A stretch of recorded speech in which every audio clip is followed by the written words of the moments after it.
Charlie and the Chocolate Factory, Chapter 16. The Woompa Loompas. Woompa Loompas, everyone said at once.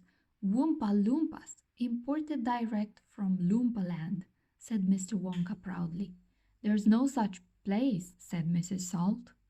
Excuse me, dear lady, but Mr. Wonka cried. Mrs. Salt, I'm a teacher of geography. Then you'll know all about it, said Mr. Wonka. And oh, what a terrible country it is. Nothing but thick jungles infested by the most dangerous beasts in the world. Hornswogglers and snozwongers and those terrible, wicked wongdoodles. A wongdoodle would eat 10 Woompa Loompas for breakfast and come galloping back for a second helping. When I went out there, I found the little Woompa Loompas living in tree houses. They had to live in tree houses to escape from the Wongdoodles and the Hornswoggles and the Snozwangers. And they were living on green caterpillars, and the caterpillars tasted revolting. And the Woompa Loompas spent every moment of their days climbing through the treetops looking for other things to mash up with the caterpillars to make them taste better. Red beetles, for instance, and eucalyptus leaves, and the bark of the bong-bong tree, all of them beastly, but not quite so beastly as the caterpillars. Poor little Woompa Loompas! The one food that they longed for more than any other was the cacao bean, but they couldn't get in. And Woompa Loompa was lucky if he found 3 or 4 cacao beans a year. But oh, how they craved them! They used to dream about cacao beans all night and talk about them all day. You had only to mention the word cacao to a Woompa Loompa and he would start dribbling at the mouth. The cacao bean, Mr. Wonka continued, which grows on the cacao tree, happens to be the thing from which all chocolate is made.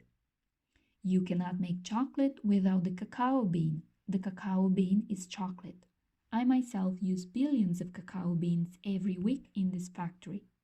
And so, my dear children, as soon as I discovered that the Woompa Loompas were crazy about this particular food, I climbed up to their tree-house village and poked my head in through the door of the tree-house belonging to the leader of the tribe. The poor little fellow, looking thin and starved, was sitting there trying to eat a bowl full of mashed-up green caterpillars without being sick.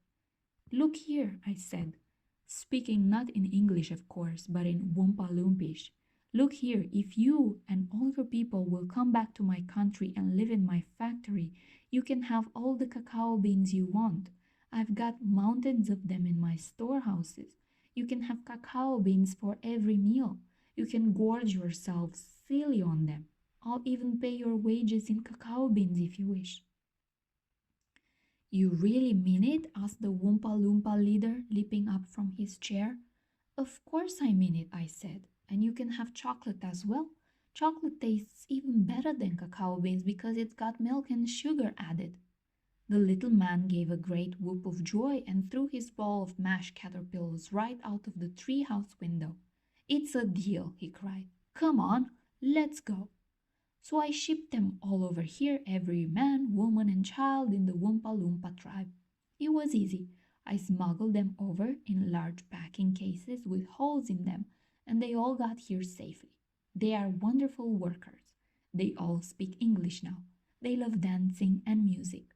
They are always making up songs. I expect you will hear a good deal of singing today from time to time. I must warn you, though, that they are rather mischievous. They like jokes. They still wear the same kind of clothes they wore in the jungle. They insist upon that. The men, as you can see for yourselves across the river, wear only deer skins. The women wear leaves, and the children wear nothing at all. The women use fresh leaves every day. Daddy, shouted Veruca Salt, the girl who got everything she wanted. Daddy, I want a Woompa Loompa.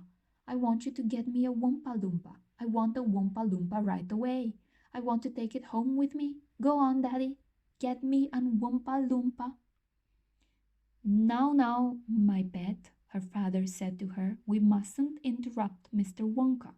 But I want a Woompa Loompa, screamed Veruca.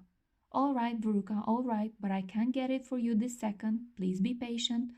I'll see you have one before the day is out. Augustus, shouted Mrs. Gloop. Augustus, sweetheart, I don't think you had better do that. You had better do that. Augustus Gloop, as you might have guessed, had quietly sneaked down to the edge of the river, and he was now kneeling on the river bank, scooping hot melted chocolate into his mouth as fast as he could.